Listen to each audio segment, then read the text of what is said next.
Jumpa lagi di akhir tahun 2025 ya. Oke, sekarang saya akan share screen.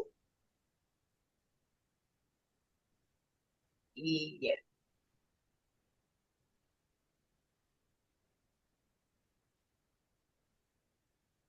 Sudah terlihat, Bu Sudah, Bu. Ros? Sudah, Oke, Bu. terima kasih. Bagus. Ya, Bapak Ibu yang terkasih dalam Yesus Kristus, pada malam hari ini yuk kita sama-sama memohon kepada Roh Kudus agar tercurah oleh rahmat-Nya, oleh kasih-Nya, sehingga kita semua bisa memahami makna permenungan menjelang Natal tahun 2025 ini. Saya ambil tema firman itu telah menjadi manusia dan diam di antara kita. Dari Yohanes 1 ayat 14. Bapak Ibu, mari kita renungkan apakah benar kita manusia yang penuh kepapaan ini menjadi tempat kediaman Yesus Sang Raja Kerahiman. Maka latar belakang kita harus melihat bahwa Yohanes 1 ayat 1, kita akan mulai dari situ ya. Yang dikatakan bahwa pada mulanya adalah firman. Firman itu bersama-sama dengan Allah dan firman itu adalah Allah. Kalau kita ke Yohanes 1 ayat 14, itu yang tema pada malam hari ini. Firman itu adalah Allah dan firman itu telah menjadi manusia dan diam di antara kita. Luar biasa bukan Bapak Ibu? Tuhan, firman yang adalah Allah sudah menjadi manusia. Dan bukan cuma itu saja, tapi dia diam di antara kita. Termasuk kita masing-masing. Itulah bukti cinta kasih yang luar biasa dari Tuhan. Karena satu tujuan, yaitu menghapus dosa-dosa kita dan menyelamatkan kita hingga kita bisa hidup kekal bersama Bapa di surga. Ya. Nah, Bapak Ibu, kita lihat dulu. Gambar di sebelah kanan adalah rumah Bunda Maria di Nazaret. Sekarang sudah menjadi suatu basilika yang besar, gitu ya. Lihat, bagus sekali ya. Nah, Bapak Ibu, kalau kita mengaitkan judul tema, ternyata kita juga akan melihat dari Lukas 1 ayat 31. Apa yang dikatakan di situ? Malaikat Gabriel mengatakan, sesungguhnya engkau akan mengandung dan akan melahirkan seorang anak laki-laki, dan hendaknya engkau menamai dia Yesus. Bapak Ibu, dan kita lihat di sebelah kanan, ini adalah, tadi kelihatan dari luarnya ya, basilika di mana Bunda Maria. Di gambar yang ini, persis di lokasi ini, gitu ya, di dalam basilika. Kalau kita lihat di sini, Bu, altarnya kita besarkan, ada tulisan verbum caro hic factum est. Apa maksudnya? Tulisan ini menunjukkan firman menjadi manusia ada di sini, gitu loh. Maksudnya di tempat ini loh. Kurang lebih seperti itu Bapak Ibu. Dan kalau kita lihat tadi kan Lukas 1, sebentar saya ulangi lagi ya. Nah, Lukas 1:31, betul ya? 1 ayat 38, Maria menjawab, apa yang dikatakan? Kita semua pasti pernah mendengar itu, mendengar ini semua ya. Sesungguhnya aku ini adalah hamba Tuhan. Jadilah padaku menurut perkataanmu itu. Bapak Ibu, disinilah gitu ya, sabda sudah menjadi manusia. Pada saat Maria mengatakan, aku ini hamba Tuhan, terjadilah padaku menurut perkataanmu. Maria sang menerima kabar, menjawab apa yang dikatakan oleh malaikat Gabriel ya. Dan pada saat ini firman menjadi darah dan air, menjadi manusia. Maka inilah, tulisan inilah memperingati kepada kita semua. Disinilah Maria mengatakan, aku ini hamba Tuhan, jadilah padaku menurut perkataanmu. Nah, Bapak Ibu, itu latar belakang. Sekarang kita mau membahas kedalaman dari makna firman telah menjadi manusia dan diam di antara kita.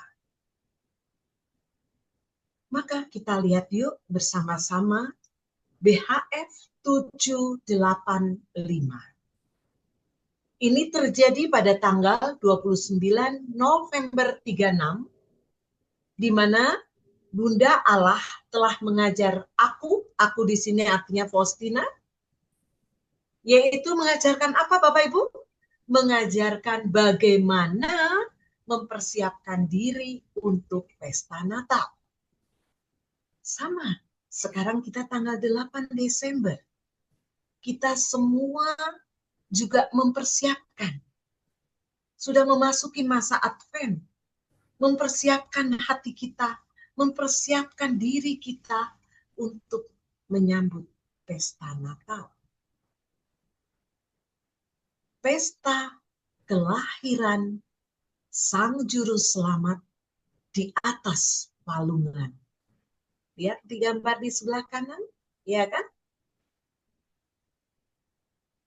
Di situ Bapak Ibu, nampak sekali Sang Raja, tapi dalam kesederhanaan.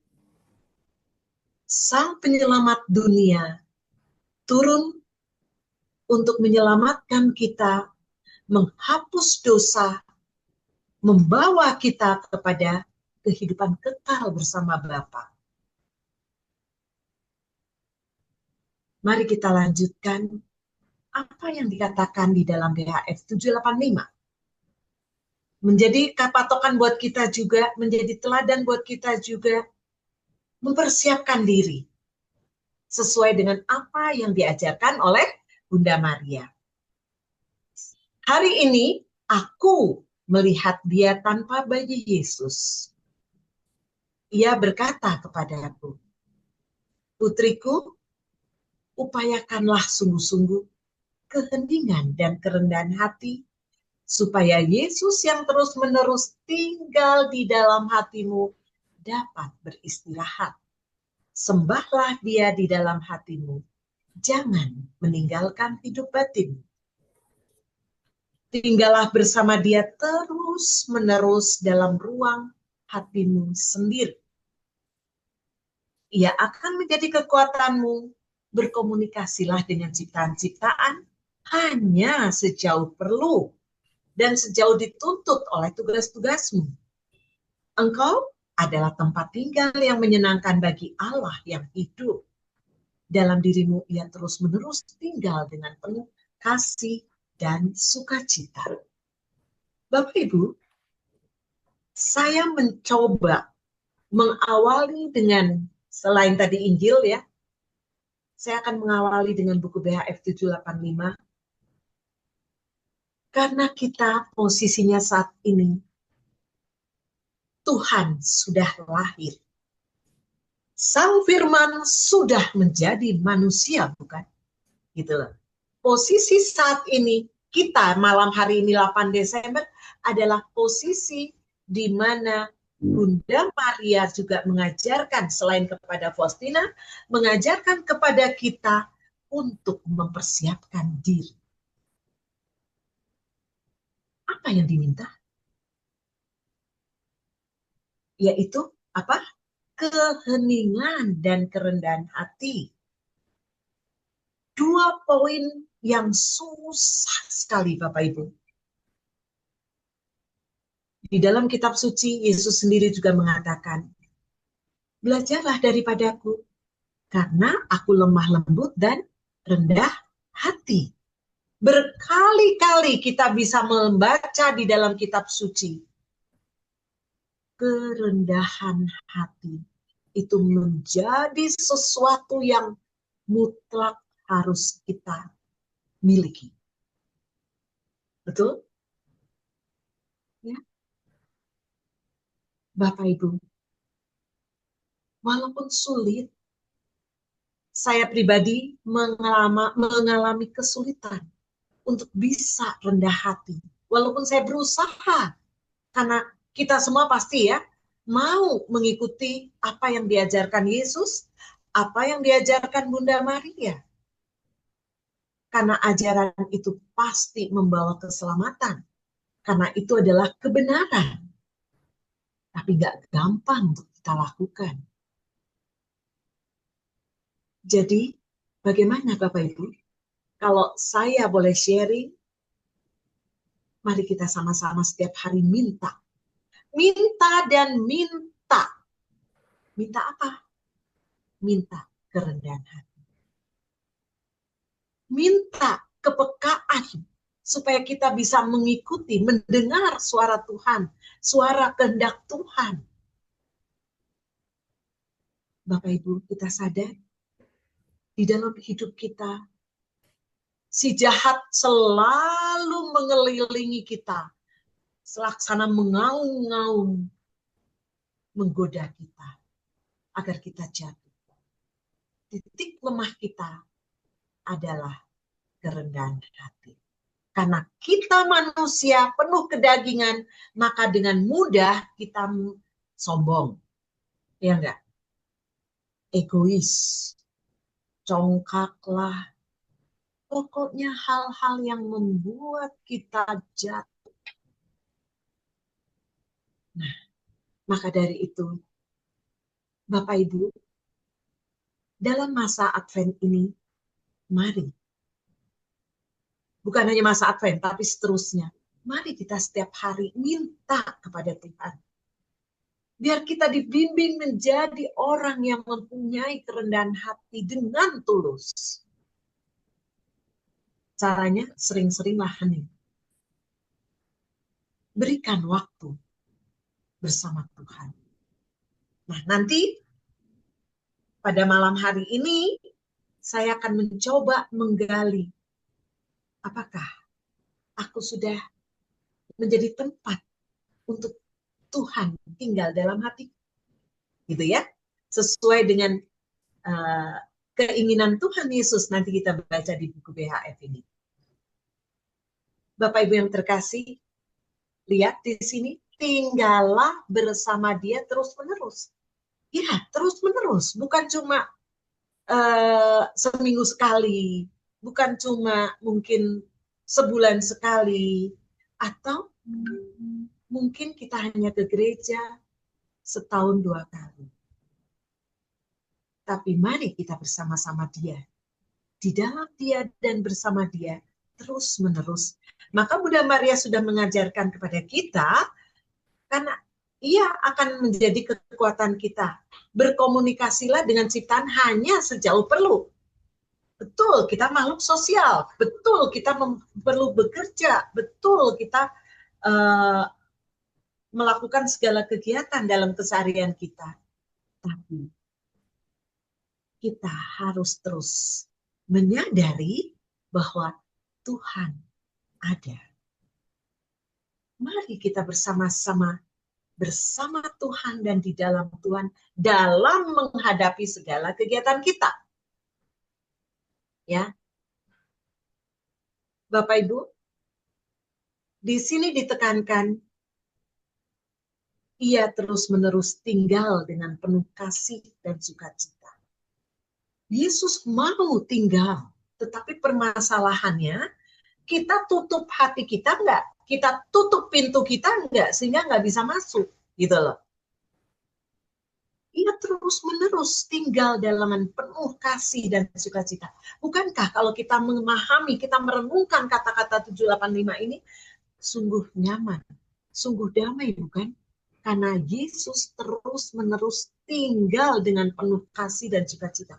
Kalau ia mau tinggal, kalau ia telah tinggal dan penuh dengan penuh kasih dan sukacita, adakah kita kekhawatiran? Adakah kita kecemasan? Adakah kita ketakutan akan masa depan? Apakah kita akan ada ketakutan 5 menit yang akan datang? Mari kita introspeksi. Kalau kita menyadari betul kata-kata yang disampaikan oleh Bunda Maria ini, ia terus-menerus tinggal dengan penuh kasih dan sukacita, dan kita mengimani, dan kita memang membuka hati kita untuk Yesus tinggal di dalam hati kita, maka harusnya kita pun akan merasakan penuh kasih. Kita pun akan merasakan sukacitanya yang akan nampak dalam kehidupan kita sehari-hari, dan pastinya akan kita berikan juga kepada orang-orang yang kita jumpai.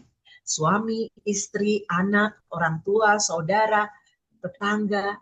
Ya, mari kita berani masuk ke dalam hati kita. Di dalam masa Advent ini kita coba mau dalam keheningan, kita mau masuk ke dalam hati. Benarkah kita sudah membuka hatiku, dan sudahkah aku merasakan ia tinggal dengan penuh kasih dan sukacita? Ataukah aku tetap menutup pintuku kuat-kuat sehingga dia mengetuk pintu pun aku tidak bukakan pintu? Bapak Ibu, tidak ada kata terlambat, betul ya? Mari kita renungkan kata-kata BHF 785. Bunda mengajarkan kepada kita, mari kita ikuti. Oke. Nah, Bapak Ibu, sebentar ditutup. Ya.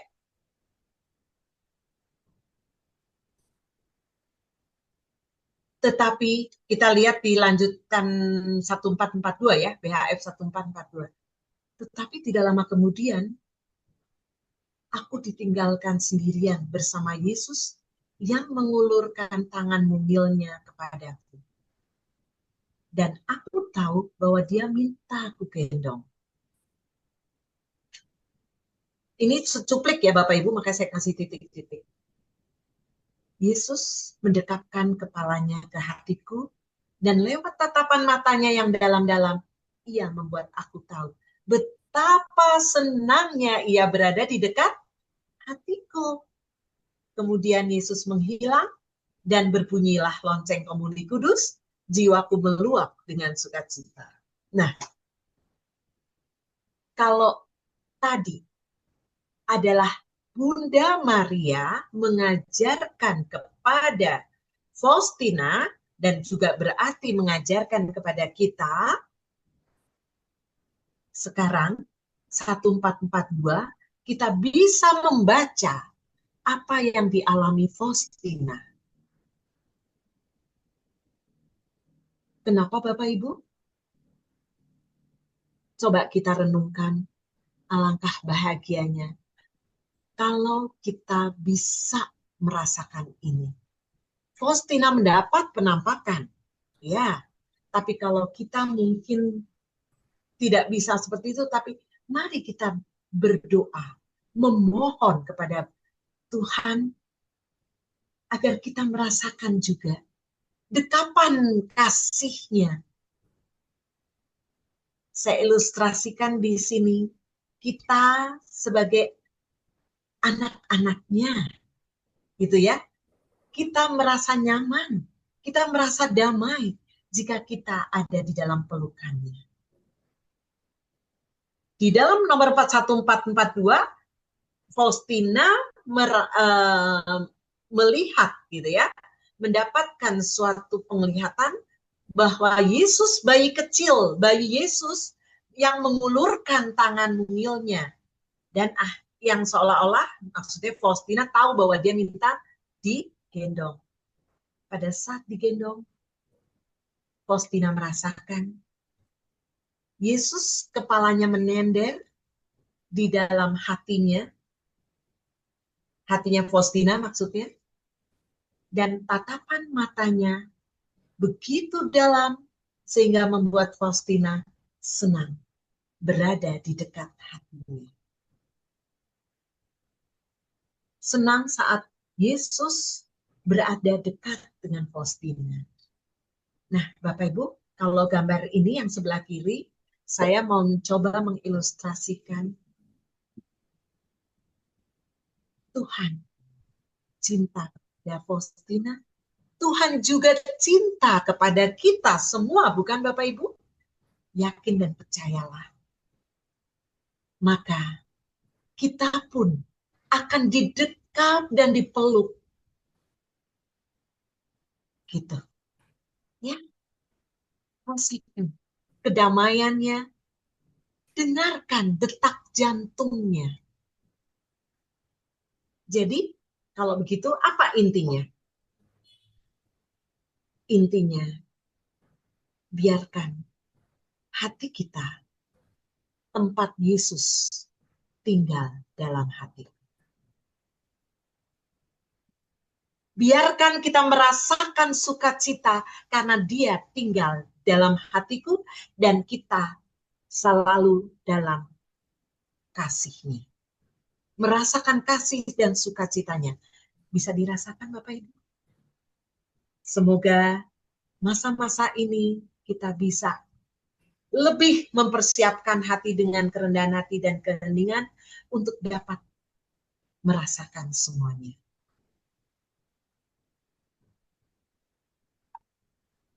Ya. Nah, Bapak Ibu, saya mencuplik gambar di sebelah kiri. Yuk kita lihat. Bacaan dari 575. Ini terjadi pada Natal. Misa tengah malam, dalam misa kudus sekali lagi, Faustina melihat bayi Yesus yang mungil. Luar biasa eloknya. Wajahnya berseri-seri sambil mengulurkan tangannya yang mungil kepada Faustina. Sesudah komuni kudus, aku mendengar suara. Jadi Faustina mendengar suara. Suara dari siapa? Suara dari Tuhan Yesus sendiri. Apa yang dikatakan Bapak Ibu? Aku selalu berada di dalam hatimu. Bukan hanya ketika engkau menerimaku dalam komuni kudus, tetapi selalu. Bapak Ibu, pada saat saya mempersiapkan ini, saya merenung.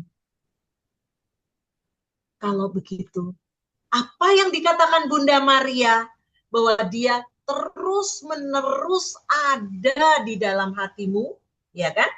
Tadi, ternyata Yesus menunjukkan bahwa ya, betul, aku memang selalu berada di dalam hatimu. Dan ditegaskan oleh Yesus bukan hanya pada saat kita menerima komuni kudus loh, tetapi selalu. Apa Bapak Ibu? Selalu. Mari kita renungkan kata-kata dan mengimani. Selalu. Ya, dia selalu berada di dalam hati kita. Bukan hanya di dalam hati Faustina, karena kita juga anak-anaknya, bukan? Kalau Yesus mengatakan Faustina putriku, maka kita juga putra dan putrinya juga.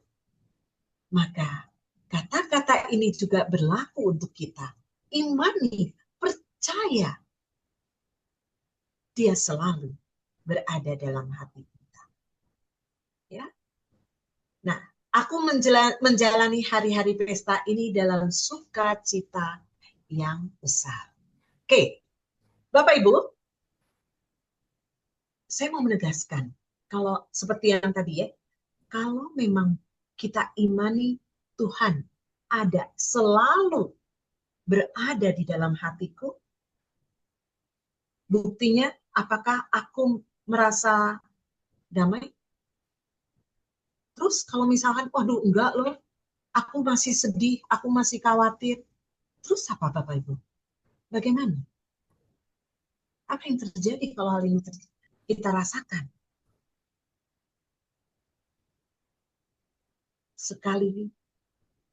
Jangan sekali-kali kita tutup hati kita, Bapak Ibu.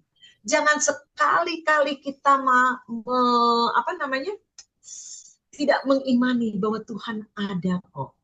Tuhan mengasihi aku, mengasihi kita kok. Gitu loh. Dan dia memberikan kasih kepada kita. Jadi kalau kita merasa sedih, khawatir, cemas, itu adalah godaan si jahat. Dia yang terus mempengaruhi kita. Si jahat mau mempengaruhi kita. Bapak Ibu, yakinlah. Sang Juru Selamat tidak pernah memberikan kita kekhawatiran, kecemasan. Tapi dia akan memberikan kita damai. Nah, sekarang menjadi pertanyaan kita semua, sudahkah kita menjadi tempat di mana ia diam di hati kita? Itu kan menjadi pokok pembicaraan ya kan? Gitu loh. Nah, Bapak Ibu ternyata di dalam buku BHF kita bisa menggali beberapa nomor yang bisa saya cari cuplik dan saya sajikan pada malam hari ini. Ya. BHF 346 ini juga kejadian 24 Desember, malam Natal. Dalam misa pagi aku merasa sangat dekat dengan Allah. Meskipun aku hampir tidak menyadari, rohku terbenam dalam Allah. Tiba-tiba Faustina mendengar suara ini, Bapak Ibu. Suara apa? Ini kata-katanya. Engkau, artinya Faustina, ya kan? Adalah tempat kediamanku yang menyenangkan. Rohku beristirahat dalam dirimu. Sekali lagi, Tuhan di Yesus di nomor 346 mengatakan, engkau adalah tempat kediamanku yang menyenangkan. Bapak Ibu, kata-kata yang menyenangkan, tolong diberi apa ya? Highlight. Beri apa, Tante? Highlight. Ya, highlight. Betul. Mari kita tekankan kata-kata dia ada loh. Ingat, firman sudah menjadi manusia dan tinggal di antara kita. Betul? Dan diam di hati kita. Ternyata benar ada di nomor 346, di nomor yang lain-lain tadi. Betul? Mari kita nanti renungkan. Kita sebut nama kita masing-masing. Gitu ya. Eti adalah tempat kediaman Yesus yang menyenangkan. Yang menyenangkan. Coba, luar biasa enggak? Rohku, roh Yesus beristirahat dalam diriku. Bapak Ibu yang terkasih, kalau Yesus sudah mau menyatakan kepada kita bahwa kita adalah tempat kediaman yang menyenangkan, dan rohnya beristirahat dalam diri kita, apa Apa yang harus kita lakukan? Apa yang bisa kita perbuat? Alangkah sedihnya. Kalau kita sudah mengetahui nomor 346 ini, tapi hati kita berisik sendiri.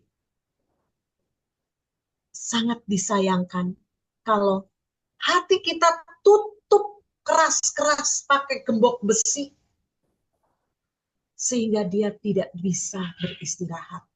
Dia tidak bisa masuk ke dalam hati karena kita tutup rapat-rapat. Ingat, siapa yang bisa menyebabkan ini? Si jahat. Hati-hati Bapak Ibu. Jangan biarkan setitik kesempatan itu diberikan kepada si jahat. Karena si jahat terus akan, sekali diberi kesempatan, dia akan mencoba. Betul nggak Bapak Ibu? Merasa dia temennya. Merasa kita temennya. Dia akan mengganggu, mencoba, segala macam yang dilakukan. Dan ingat, dia licik loh ya. Gitu loh. Bisa dengan pertamanya lembut, tapi ujung-ujungnya menjerumuskan. Hati-hati. Bapak Ibu, sesudah mendengar suara itu, aku merasa Tuhan menatap ke dalam lubuk hatiku sambil melihat kepapaanku. Aku merendahkan diriku dalam roh dan mengagumi kerahiman Allah yang luar biasa, yakni bahwa Tuhan yang maha tinggi berkenan menghampiri aku yang sedemikian papa. Malam hari ini menjadi PR buat kita untuk merenung, ya, khususnya masa Advent ini. Sadarkah dengan kerendahan hati bahwa Tuhan yang maha tinggi berkenan loh masuk, tinggal, dan diam di antara hati kita. Padahal hatiku, hidupku penuh dengan kepapaan. Apakah aku layak? Nah terus coba renungkan. Kalau kita menyadari aku penuh dengan kepapaan, aku penuh dengan dosa, gitu ya, tapi tidak ada usaha dari aku untuk berubah menjadi lebih baik, dan lebih baik, walaupun jatuh lagi, betul, tapi ada nggak usaha dari kita untuk berbuat baik? Kenapa? Karena di sini, di dalam hati kita, Tuhan mau beristirahat. Apakah kita masih berisik? Apakah waktu kita hanya pakai untuk WA-WA-an, untuk nonton, untuk hiburan? Bukan berarti nggak boleh loh ya. Tapi adakah waktu yang kita berikan? Karena Tuhan ada di dalam hati kita. Sekarang pertanyaannya, saya mencoba memberikan ilustrasi. Misalkan, saya pergi ke rumah Ibu Linda. Gitu ya, saya bertamu. Saya datang ke rumah Ibu Linda. Tapi Ibu Linda sibuk sendiri. Saya ditinggal sendirian. Gitu loh. Coba Bapak Ibu. Kita loh manusia biasa, main, tapi ditinggal malah, pokoknya kita nggak dihiraukan gitu. Apa yang terjadi? Mungkin kita nggak betah, saya pulang. Betul nggak? Kan ya mungkin nggak tepat, lain kali aku datang. Betul? Bapak Ibu, jangan biarkan kita berisik sendiri, kita sibuk sendiri. Karena Tuhan sebenarnya sudah menyatakan tempat kediamanku itu menyenangkan. Dan dia mau beristirahat. Coba, masih ingat waktu anak kita mau tidur, masih kecil ya, masih balita, perlu istirahat. Tapi kalau lagi tidur berisik, mungkin kakak-kakaknya mainnya berisik, dia terbangun. Gak nyaman. Uring-uringan lah si kecil ini. Dan seterusnya, dan seterusnya. Jadi Bapak Ibu yang terkasih, mari kita renungkan. Berani masuk ke dalam hati kita untuk melihat kedalaman hati kita. Layakkah aku? Gitu ya. Memang aku orang yang papa. Betul, Faustina pun merasakan itu. Dan dia mensyukuri, mengagumkan karena Tuhan yang Maha Tinggi berkenan menghampiri aku yang sedemikian papa ini. Tetapi apa langkah selanjutnya? Kan itu menjadi permasalahan. Apa langkah selanjutnya? Apakah aku terus menyibukkan diri dengan hal-hal keduniawian? Atau aku, ya stop Tuhan, aku akan bersamamu. Aku menyediakan waktu. Nah, ingat, Bapak Ibu lihat gambar sekilas di sebelah kiri. Kembali lagi aku mencoba mengingatkan bahwa firman itu telah menjadi manusia dan diam di antara kita. Terus menerus. Ya. Oke, menjadi pertanyaan selanjutnya kalau gitu, ya kan? Kalau gitu apa usaha kita agar ia tinggal di hati kita terus menerus? Kita tidak mau menutup pintu hati kita. Justru kita merasakan silakan Tuhan hadir. Silakan aku akan menjaga hatiku. Kan gitu. Bapak Ibu yang terkasih, saya mendapatkan antara lain 3 nomor ini. Ya. Mudah-mudahan cuplikan dari nomor-nomor ini membuat kita semakin menyadari bahwa apa yang harus kita lakukan agar dia tinggal. Nah, kita ngikut aja apa yang diteladani oleh Faustina. Begitu ya Bapak Ibu ya. Yuk 845. Oh, Yesus kecil yang manis. Inilah hatiku. Biarlah hatiku menjadi tempat tinggal mungil yang nyaman bagimu. Ini kata-kata Faustina, Bapak Ibu. Apakah aku juga berani mengatakan, oh Yesus yang manis, inilah hati Eti, inilah hati Tante Hilda, inilah hati Ibu Lani dan seterusnya. Biarlah hatiku menjadi tempat tinggal yang mungil, yang nyaman bagimu. Kita lihat gambar di sebelah kiri, ilustrasi bayi Yesus yang sedang bobo. Dia ingin tinggal nyaman dalam hati kita. Betul, Bapak Ibu? Nah, mari selain 845 kita lihat nomor 16. Apa yang dilakukan Faustina? Sejak saat itu, aku menciptakan suatu ruang kecil dalam hatiku, tempat aku selalu tinggal bersama Yesus. Faustina menyediakan, menciptakan suatu ruang kecil, Bapak Ibu. Tempat apa? Tempat Faustina bisa tinggal bersama Yesus. Pertanyaan, sudahkah aku juga menciptakan suatu ruang kecil untuk Yesus? Apakah hatiku dipenuhi, sudah dipenuhi dengan kesibukan-kesibukan sehari-hari untuk mencari uang, untuk mencari popularitas, untuk mencari gengsi, dan sebagainya? Faustina mengingatkan, ciptakan ruang. Ciptakan loh Bapak Ibu. Ciptakan berarti kita harus membuat, gitu loh. Harus mengusahakan terciptanya suatu ruang kecil tadi. Faustina yang jauh lebih suci dibandingkan kita yang sangat papa ini, bukan? Dia aja masih mau menciptakan suatu ruang kecil. Apalagi kita. Kita harus meminta kekuatan pada Tuhan agar kita bisa juga menciptakan suatu ruang kecil. Tuhan gak minta yang besar-besar. Sekali kita buka pintu hati kita kecil, Tuhan sendiri yang akan membuka lebar-lebar. Betul ya? Di dalam buku BHF nomor berapa saya lupa. Dia akan menyelesaikan semuanya. Asalkan pintu hati kita buka. Nah, Bapak Ibu yang terkasih. Dan bagaimana di nomor 275? Faustina mengatakan, aku harus berusaha. Coba Bapak Ibu. Aku harus berusaha menjadikan lubuk jiwaku suatu tempat istirahat bagi hati Yesus. Jadi, jangan kita berkecil hati. Dengan kerendahan hati kita mengakui betul, aku orang yang berdosa, aku orang yang papa, aku orang yang ini. Tetapi dengan rahmat Tuhan, dengan curahan rahmat Tuhan kita percaya dan yakin. Dengan mengandalkan Tuhan kita bersandar padanya, maka kita pun dapat berusaha. Coba lihat. Ada usaha tadi menciptakan, ya enggak? Yang 275 berusaha menjadikan lubuk jiwaku suatu tempat. Jadi, kalau namanya juga manusia ya Bapak Ibu ya, kita kayaknya males nih doa rosario, doa koronka, doa jam kerahiman misalkan.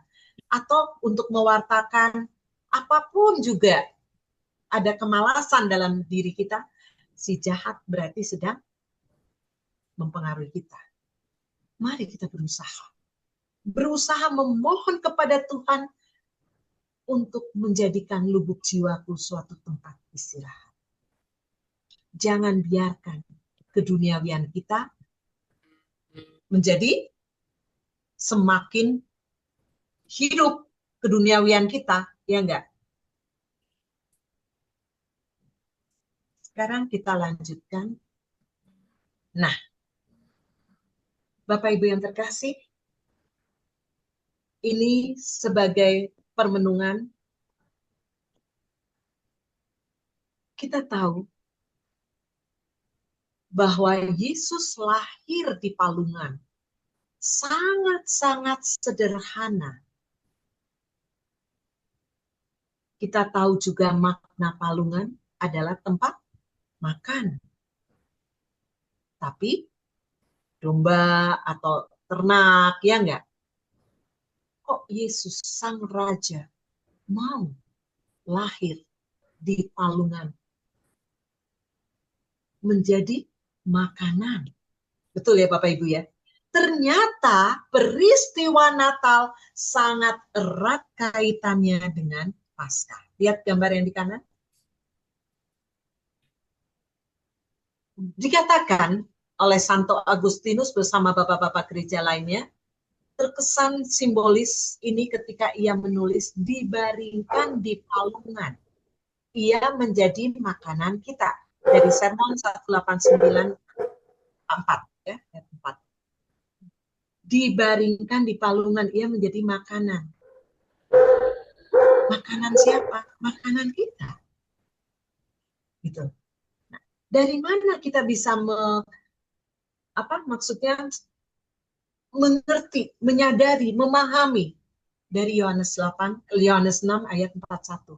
Yesus sendiri bilang, akulah roti yang telah turun dari surga. Bapak Ibu, roti yang telah turun. Firman telah menjadi manusia yang turun dari surga. Dan kalau kita lihat Yohanes 6, tetap Yohanes 6 cuman ayatnya yang 51, roti yang kuberikan itu ialah dagingku yang akan kuberikan untuk hidup dunia. Jadi, Yesus sendiri yang mengatakan, roti yang tadi ini, roti akulah roti, gitu kan ya. Roti itu diberikan kepada siapa? Kepada kita. Untuk apa? Untuk bisa hidup. Jadi kita membutuhkan Yesus berkorban karena supaya kita hidup. Hidup apa? Hidup kekal nantinya di surga, ya enggak? Bapak Ibu yang terkasih, kita lihat di Paskah, Yesus sengsara, wafat, dan bangkit. Wafat di kayu salib. Disitulah terpancar darah dan air. Ya enggak Bapak Ibu? Nah, jadi kita bisa lihat simbolis yang dikatakan oleh bapak-bapak gereja bahwa Yesus dibaringkan di palungan, ia menjadi makanan, ini terkait dengan Paskah. Dia mengorbankan untuk keselamatan kita, menjadi makanan, ya, roti yang hidup, supaya kita hidup kekal. Sebab dagingku adalah benar-benar makanan. Oke. Bapak Ibu yang terkasih,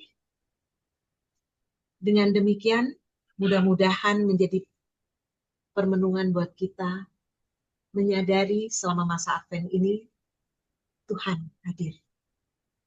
Kita harus berusaha, kita harus menciptakan, kita menyadari Dia ada. Jaga hati kita agar jangan berisik, biarkan Dia tinggal dalam sukacita. Amin. Tuhan memberkati kita. Ya, Terima silakan. kasih Bu Eti. Ya, sangat jelas ya bagi kita ya Bapak Ibu dalam masa Advent ini. Jadi benar-benar kita harus menyiapkan hati kita ya, harus hening dan juga rendah hati agar Yesus bisa betah tinggal di dalam hati kita bersama kita. Bukan saat kita menyambut komuni saja, tapi juga selalu ya Bu Eti, setiap saat. Baik, ini kita masih ada waktu. Silakan Bapak Ibu yang